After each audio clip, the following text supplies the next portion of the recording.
You need to calm down. I'm sick of your behavior. Every single day you're in trouble. If I get one more call from the principal, My mom screamed loudly enough for all the neighbors to hear. Mom, tone it down, I begged. Tone it down? You nincompoop. Do you think that it's free to send you to school? That I just have a bunch of money hidden somewhere and I don't mind wasting it on you? I buy you designer shoes and clothes so your friends don't make fun of you. You have all the books you need and an expensive Mac computer or whatever it's called. You show me no gratitude, she screamed even louder. Honey, calm down, my dad said, looking a bit afraid. My little sister sat in the corner quietly.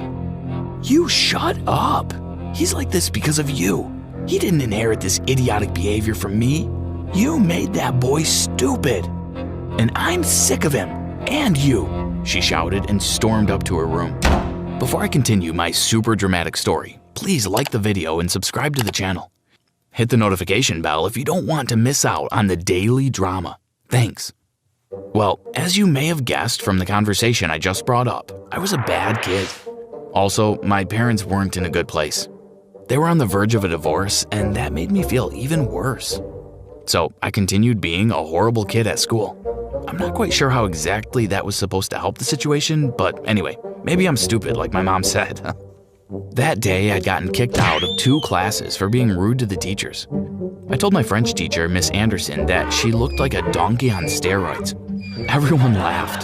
Then later that day, I told my math teacher, Mr. Lewis, that he smelled like a heap of elephant dung. I don't know why I did those things. I guess the attention felt awesome because all the other kids admired how brave I was. So after my principal received 2 reports about me that day, he called my mom, who became extremely angry. They decided that for the next few days, I'd have a detention. I'd also have to clean up the cafeteria after recess and lunch. I didn't mind though, I was used to their boring punishments. That was until my arch rival, Harvey, decided he was going to turn it into some sort of game. Hey, look at Cooper, guys. He's the new janitor. Let's make his job a little bit more exciting, he said. His friends gathered around me and started throwing trash on the floor. Clean that up, stupid. Oh, you're not going to say anything? You're not so funny now, are you, loser? Harvey said. I wanted to swear at him, but after my mom's outburst the night before, I decided it probably wouldn't be a good idea. We'd get into a fight and I'd probably get suspended. So I just picked up the garbage and smiled. I'm doing this now, but observe me very well because this is what your future is going to be like, I said. When I got home that afternoon, my parents were in another pointless argument. I sighed and went up to my room. After chilling out for about an hour, I heard a knock on my door. I opened it and it was my mom. Hey honey, I didn't get a call from the principal today. That's great. Sorry for losing it on you yesterday. I just want you to do better, she said. It's okay, Mom. Great, I'll come to pick you up after detention tomorrow. I thought that maybe if I tried a little harder to be a better person, she'd be less stressed and probably less angry at my dad. Maybe I could be the reason they stayed together. I made an effort to behave myself the next day, too. After detention, I walked out of the classroom, and on my way outside, I heard some laughter coming from the math classroom. I thought it sounded like my mom, but what would she be doing there? I went outside to wait for her. I waited for a few minutes, and then I saw her come out of the school. Hey, Cooper, she shouted. She looked extremely happy. My math teacher walked behind her and smiled. Bye, Sarah, he said. He looked like he was blushing. Bye, Roger, she replied. When we got into my mom's car, I had to ask her what all that was about. Why do you and my math teacher call each other by your first names? What were you doing in his classroom? What's going on? Why are you all happy? I asked. Whoa, calm down there, buddy. Roger and I are old friends from high school. We were just catching up. I heard you told him he smelled like elephant dung. He's not angry, but try to have some more respect, okay? Do you want pizza for dinner? She said, quickly changing the topic. Yeah, I sighed. The next day, I was determined to make Mr. Lewis' life hell. As soon as he walked through the classroom, I yelled, "Elephant dung!" He ignored me and began teaching his lesson.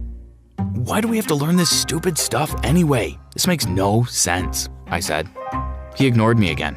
Then I started making paper planes and I threw them at his head while he wasn't looking. When he continued ignoring me, I started rolling my old papers into balls and threw them even harder. Even stupid Harvey joined. When the bell rang, he simply picked up his books and walked out the door. He had a sad expression on his face, which sort of made me feel a bit bad for what I had done.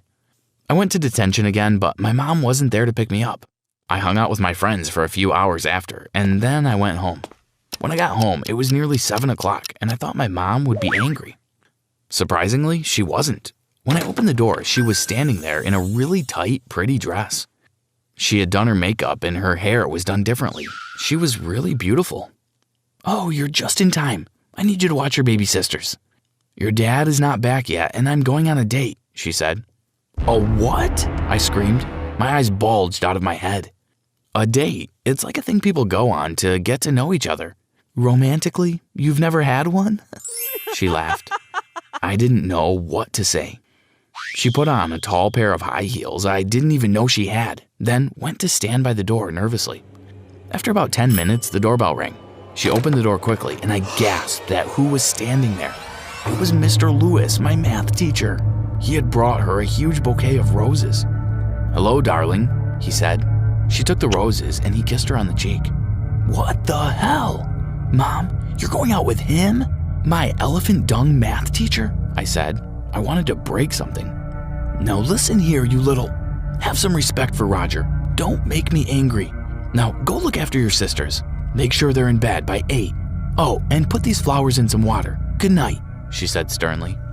As she walked out with Mr. Lewis, he turned back and winked at me. It was a wink that said, "Aha, I'm getting you back for everything you did today, you awful little brat."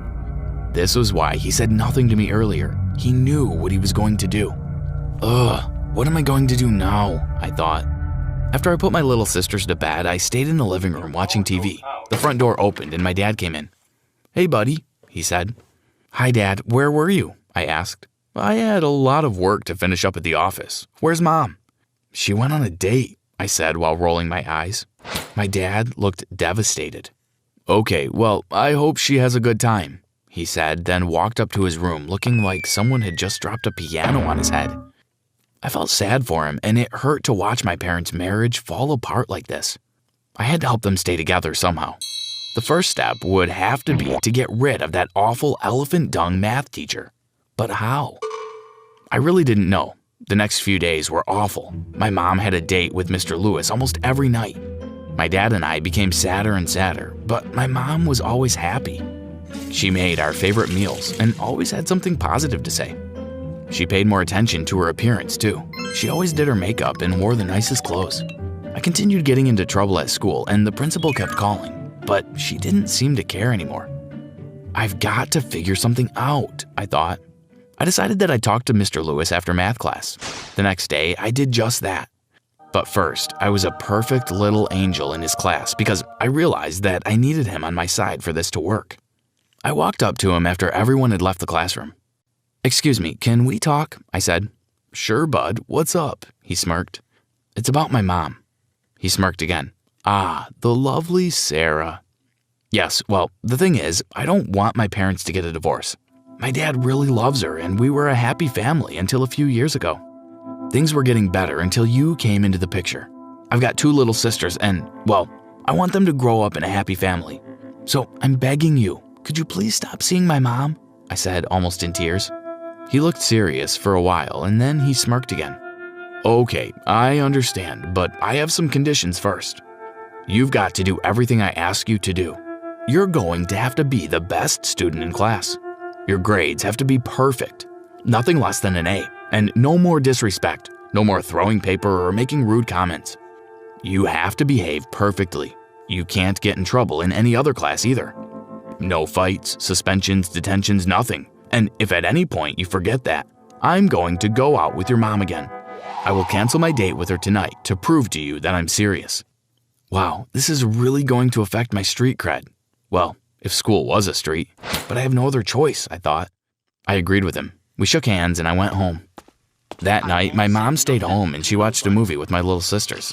My dad looked a little happier that she was home. The next day, Mr. Lewis was waiting for me by the door as soon as I arrived at school. "Remember our deal?" he said, then walked away. In class that day, I did everything he asked. He wanted me to rearrange the furniture, clean the blackboard, fix some charts, and tell everyone to be quiet. Surprisingly, they listened to me more than they listened to him. After I sat down, he began teaching, and I had to answer every single question he asked. I did so correctly. Everyone was surprised, and to be honest, I was too. I didn't know I was smart. For the next few weeks, I followed Mr. Lewis around everywhere. I carried his books, brought him coffee, and did anything else he asked me to do. My mom and dad started getting closer, so I decided I wouldn't stop. I just had to continue being the teacher's pet. My classmates found this hilarious, though. At first, they thought it was one of my antics, but after the third week, they began to lose respect for me. They talked to me like I was some nerd, and that all became worse after Harvey challenged me to a fight. "Hey, teacher's pet, you've become such a loser. You've got to prove yourself again, dweeb. Meet me on the basketball court after school so I can kick your butt," he said one day at lunch. "You know very well that you're no match for me. I can crush you in under a minute. Why are you acting so brave?" I growled. "Well, we'll see about that." I didn't know what to do. If I didn't show up, everyone would think I was a loser. If I showed up, Mr. Lewis would take my mom out that night, and all the progress my parents made would be thrown in the trash. So, as you guessed, I didn't show up for the fight, and everyone laughed at me the day after. "Hey, loser, I thought you said you could crush me in under a minute, but you were so scared you didn't even show up," Harvey and all his friends teased. I got up angrily and walked to Mr. Lewis' classroom to tell him the deal was off. I couldn't take it anymore. I had memorized his whole schedule, and I knew he didn't have a class, so I just barged into the room. What I saw there caused me to stand, frozen in shock. Right there, in front of the whiteboard, he was making out with the Spanish teacher. He was so engrossed in what he was doing that he didn't even hear me come in. I quickly took out my cell phone and snapped a picture. Then I ran all the way home. "Mom, look at this," I screamed. She ran towards me. "Look at what your darling Roger is doing," I said while showing her the picture. She looked sad for a while, then said, "Well, your dad and I are trying to work things out. Didn't I tell you? So it's okay if he does that. I don't mind." I was so relieved I could have cried. The next day, I threatened Mr. Lewis. I told him that if he didn't do everything I said, I'd show the picture to the principal and he could get fired for inappropriate conduct at work. So right now, I'm not the teacher's pet anymore.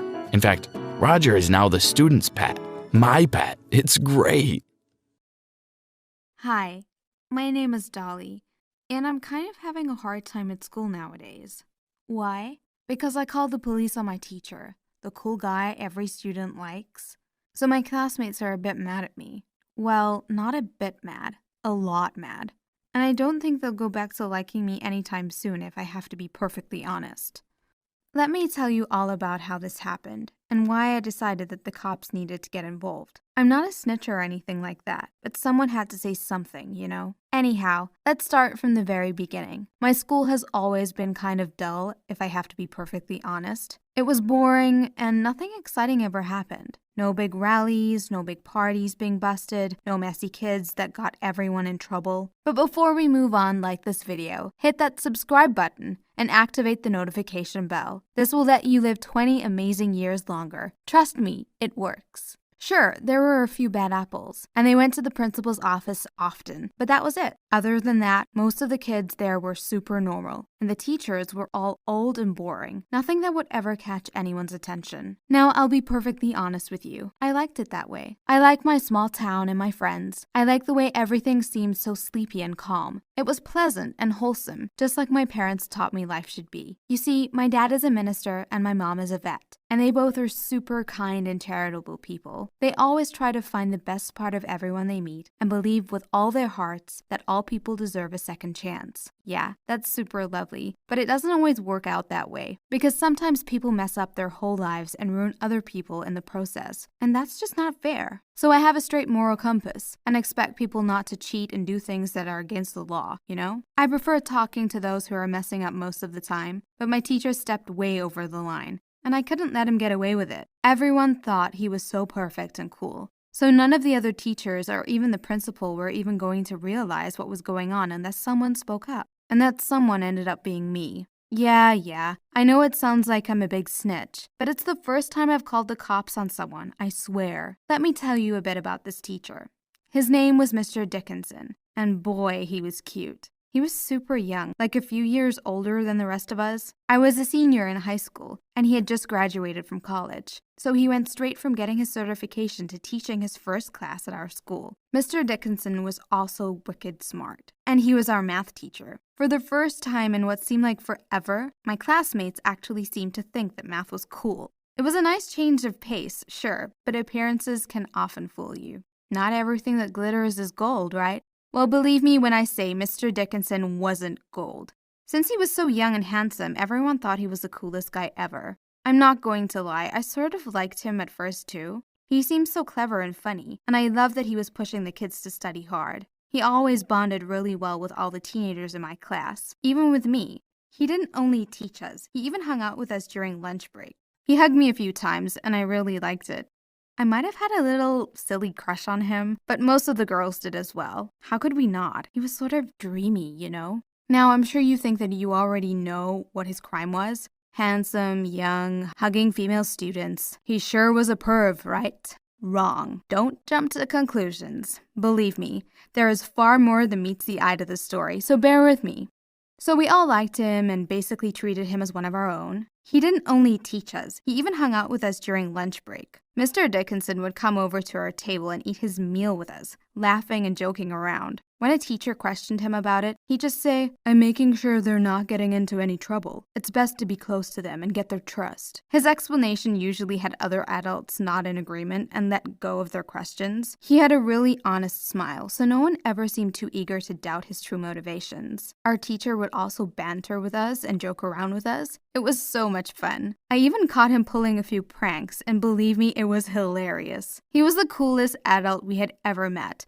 But it seemed like under the surface, he was hiding ulterior motives. He was also amazingly good at motivating kids, but maybe a little rough about it. I still remember what he used to tell us every single day. "If you don't pay attention in class, you'll end up flipping burgers like a total loser," he'd tell a student who fell asleep during his lesson. Or if someone failed a test, he'd call them out in front of everyone and say, "With grades like this, you'll be such a failure. Imagine your future. Do you want to go to college or just become a stupid drug dealer?" I didn't know if speaking that way to us was good or bad, but it seemed to do the trick. Students started improving their grades massively when it came to math. The principal was delighted with Mr. Dickinson. Perhaps that's why no one raised a brow when this young teacher began hanging out more and more with his students. "It's just a way to reach them and get them to study harder," he explained to the staff, and everyone just believed him. Every single day, students would gather around his car so they could meet up after school and chat. They'd joke and mess around doing silly things. Sure, some teachers were kind of suspicious, but they couldn't deny that Mr. Dickinson's methods seemed to work really, really well.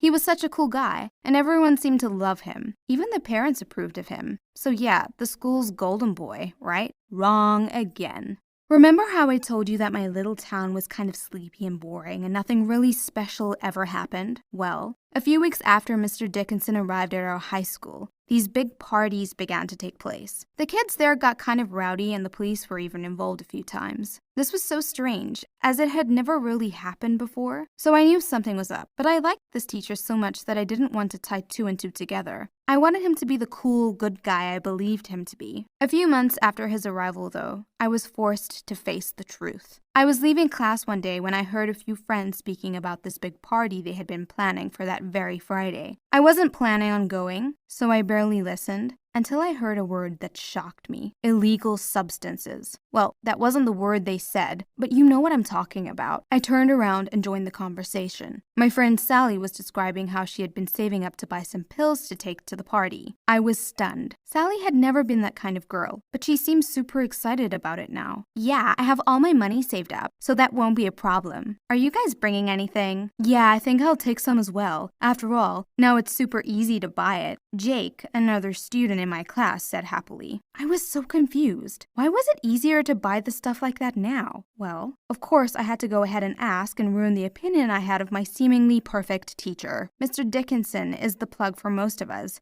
Didn't you know? He offers good stuff at a really good price, too. He never tries to mess with the prices, which is so cool, Jake explained, and I gasped, shocked. Yeah, I mean, before it was so hard getting something to smoke or some pills, or they were super expensive. Now it's far easier. Mr. Dickinson is so cool. Mr. Dickinson even gave me some for free when we were hanging out. That's so great. I love that we have a plug, teacher, and a friend all in one, chimed in one of my other friends. Plus, he's really dreamy, isn't he? Sally added. I was stunned. I didn't think that was cool at all. Selling that kind of stuff seemed horrible to me, and there were so many students that had never tried it before. But since the teacher they admired sold it, they suddenly decided it was super cool. People like my friend Sally. So not only was this guy selling illegal substances, but he was pressuring my friends by making them think all the popular students were doing it. I had never smoked before in my life. Some of my friends did, and I knew it. But this was getting out of control. It was one thing for a few kids to do it, and another for the whole class to be thinking it was so cool all of a sudden. It was so messed up that a teacher we all trusted so much was selling his very students the stuff. I was furious. I couldn't decide what I should do about it. Honestly, it took me the longest time to decide what I should do about it. I tried to justify him a million times and pretend that maybe it wasn't so bad after all, but I knew that was a big lie I was telling myself. I finally realized I had to do something about it when I found out that not only was Mr. Dickinson selling that stuff, but actually going to the parties and smoking it with the students. He was a bad guy, not a cool teacher, and I needed to bring his crimes to light. I thought about going to the principal, but Mr. Dickinson was so well liked that maybe he wouldn't believe me. So instead, I decided to go to the police station. I explained what was going on, and I told them about the party that was going to take place on Friday. My teacher will be there, selling all that stuff and partying with his students. If you go there, you'll bust him doing it, I explained. And they agreed to work with me to catch him red-handed. I went to the party and bought some stuff from my teacher, with money the police chief had given me. I was wearing a little camera on my dress, and he didn't even realize that he was being recorded. Well, seconds later, the police rushed inside and arrested him. I tried to pretend I didn't know anything about it, but somehow my classmates realized that I had been the one to rat him out. Why did you have to ruin everything for us? They screamed at me, and I didn't know what to reply. I mean, it was the right thing to do. Didn't they see it? You're such a snitch, Sally told me, and she hasn't spoken to me since. I hate the fact that I lost a good friend over this. So, yeah, everyone is super mad at me, and they blame me for losing their plug and the coolest teacher in school, all at once. My parents are proud of me, though, and I know I did the right thing, so I guess I'll just have to deal with the consequences of having a conscience. Thanks for watching. What would you have done if you were me? Let us know in the comments. Don't forget to subscribe and check out our other videos on the channel. Damien, Harold, and I were best friends since we were toddlers. Our moms told us we met in the park one day, and since then, we've been inseparable. We all went to the same schools and tried to make sure that we took the same classes, too. In our second year of high school, we had the craziest adventure of our lives, and it all started in science class. But before I continue, please don't forget to like the video and subscribe to the channel. I don't want you to miss out on any more amazing stories. It was a Monday, the first day of school. We walked into the science laboratory after lunch and sat together. I hope Miss Smith is really teaching our class this year, Damien said. He was so excited. Yeah, I sure hope so. We haven't had a hot teacher in a while. They're all so plain looking. I need some eye candy. What do you think, Carlos? Harold chuckled while looking at me. I started daydreaming. Miss Smith was absolutely gorgeous, and she was part of the reason I chose science that year. But my happy thoughts didn't last for a very long time. My daydreams were cut short as a serious-looking old man walked through the door. Welcome to science class. I'm your teacher, Mr. Carter. You might have heard about me before. I'm the best teacher here. No one has ever failed my class. I've won so many awards and I've been offered jobs all over the planet. But I've chose to remain at this school to help you kids, he laughed. It was true. He was the most respected teacher at our school, and we should have felt honored to be in his class.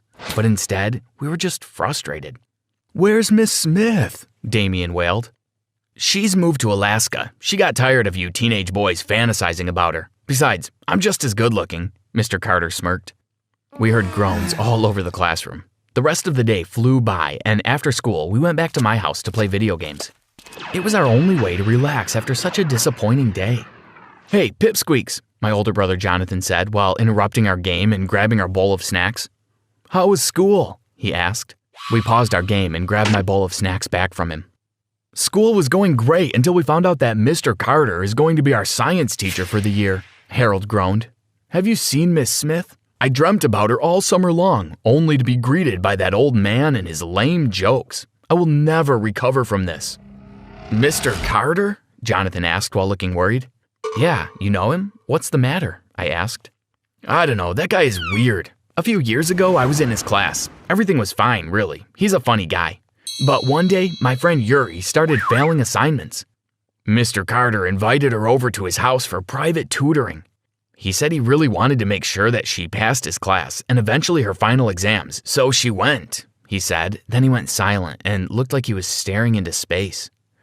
"And then?" I asked. "And then, well, Yuri was never the same. After only one night of tutoring, she aced every single exam and assignment after that. But she changed. She used to be a happy, bubbly soul, but when she came back to class, she seemed dull and lifeless. She had this cold, sad stare in her eyes. It was almost like she didn't even remember who I was. Maybe it's because you're such a loser," I laughed. The boys and I disregarded his story and continued our game. The next few weeks at school were quite ordinary. We continued our usual routine of school, home, and video games. Then, one day, Harold got one of his assignments back from Mr. Carter, who looked a bit angry. "Harold, you're putting no effort into your work. This is the 4th time I've had to give you an F. I think you owe me some sort of explanation," he said. "I guess I don't really understand this science stuff. I don't plan to do any of this after I leave school anyway. I'm going to be an architect. Besides, I only joined this class to stare at Miss Smith," Harold replied. "See me after class," Mr. Carter said coldly, and then walked away. After class, Damien and I waited outside for Harold. "This old bloke said I have to come over to his house for a private tutoring session. He says it'll make me pass and that if I don't come, there'll be serious consequences. But we plan to play games tonight. I'm going to kick your butt in FIFA 21 instead. Forget science," Harold said when he came outside. "I think you should just go. It's one night anyway. It'll be fine. We can play FIFA all weekend," I said. We managed to persuade him to go to Mr. Carter's house, completely forgetting the story my brother had told us a few nights before. So he went that night while Damien and I played video games at my house until my mom chased him away and sent me to bed. The next day, we spotted Harold in the hallway before class. "Hey man, what's up? How was your tutoring session?" Damien asked. "Fine," he said and walked away. "Fine?" I looked at Damien worriedly. Harold never gave one-word answers to anything. In fact, it was hard to get him to shut up. This was not like him at all. We followed him to English class and tried to continue talking to him. "Aren't you glad it's Friday? We get to relax all weekend, and you don't have to worry about stupid science," I laughed. "Science isn't stupid. It's a vital part of our lives. I wish you two would stop being so immature," he replied. We were flabbergasted. Words like immature weren't even part of Harold's vocabulary. In fact, Harold was the definition of immature. Who are you and what have you done with our friend?" Damien laughed and rolled his eyes. This would have been fine if he had snapped back to normal, but he didn't. For an entire week, all we got out of Harold were one-word responses and cold expressions. We tried to figure it out, but we couldn't. "Do you think your brother's story is true?" Damien asked while we were relaxing in his living room one evening. I laughed at it, but it seems that the same thing that happened to Jonathan's friend is happening to Harold. He really isn't himself. He's been avoiding us too, I replied.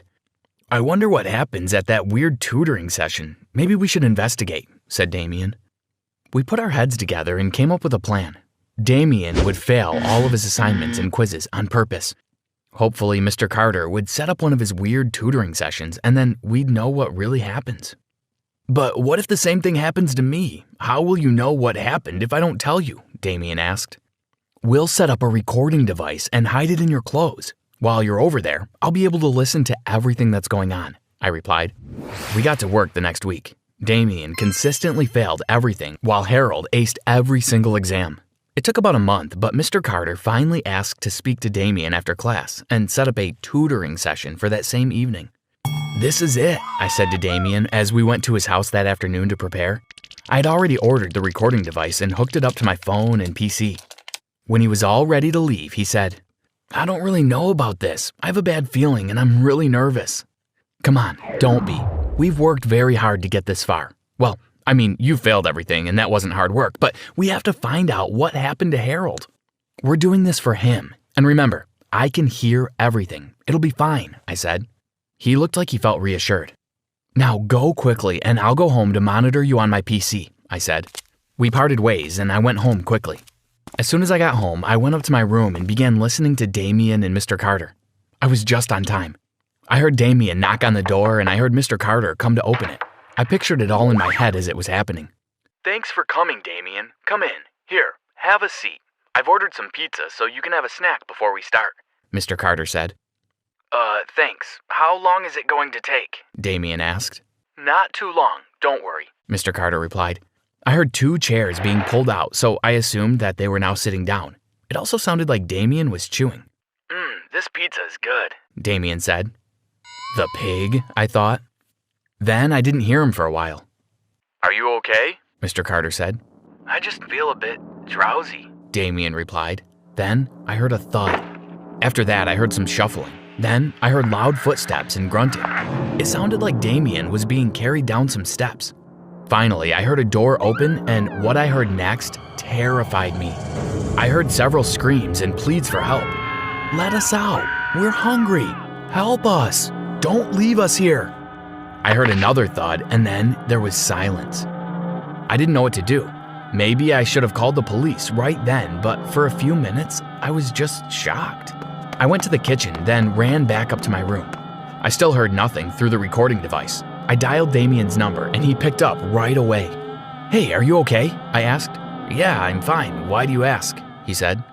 "All the noises. Well, you'll tell me all about it tomorrow," I said and hung up, relieved that he was okay. The next day, I woke up to a screeching sound from my computer. Carlos, can you hear me?" It was Damien. "Listen, I'm in a basement in Mr. Carter's house. Harold is here too. Mr. Carter gave me some food that made me really drowsy, but before I knocked out, I saw some weird machines in his house. There were people in them. Well, I don't know if they were real people, they might be clones. I could have sworn I saw one that looked just like me. I'm so afraid. And Harold's gotten so skinny, he only throws some scraps of bread in here once in a while. This is crazy. You have to help us." Unfortunately, I could only listen, but I couldn't reply. I got ready quickly and went to school to see if Damien, well, his clone, was there. I bumped into him almost as soon as I walked in through the gate. "Damien," I said. "What?" it replied with the same cold stare that Harold had a few weeks ago. "You need to come with me, quickly. Just be quiet and run. It's an emergency," I said, and I grabbed his arm. Surprisingly, it ran with me all the way to my house. I brought it to my room, knocked it on its head, and tied it up. "Good, now stay there and be quiet," I said while taping its mouth shut. Then I went straight to the police station to report a kidnapping. At first, they laughed at my story, but then I played Damien's recording and they started to take me a bit more seriously. Because it was a school day, Mr. Carter was somewhere in class. We drove over to his house and broke the door open. I stared at all the odd bodies stored in huge glass containers filled with some kind of liquid. For a while, I was frozen. Then I remembered. "Harold, Damien, they're in the basement," I shouted.